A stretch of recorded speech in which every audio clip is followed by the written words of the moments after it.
On a bitter night in early March, the entire world paused to watch the passage of Comet Icarus 14, a cold, blue wanderer arcing through the outer reaches of the solar system. Astrologers predicted nothing, but for astronomers, it was simply another celestial event-a-flash, a streak, a phenomenon to measure in pixels and spectra. But days later, quietly at first, reports began to surface from hospice wards and palliative care units, whispers exchanged between nurses during late shift rounds.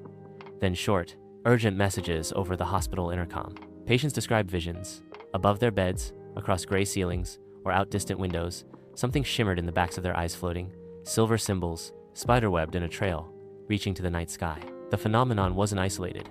Within weeks, accounts came from Lagos, Oslo, Jakarta, Buenos Aires. The old and the young, the devout and the skeptical, all terminal but lucid, each recounted seeing the same untranslatable script, drifting behind Comet Icarus's tail. Through desperate sketching, the dying recorded these glyphs: circles broken by lines, zigzags nested in triangles, spirals dissolving into dust, a trail that only lengthened as the observer's breathing slowed. Linguists, cryptographers, and neuroscientists converged, eager for answers. Glyphs were compared against every known language, every ciphered code, every hallucinated vision ever documented. No Rosetta Stone emerged, just growing frustration, and for many, a creeping awe. The script evaded even pattern analysis.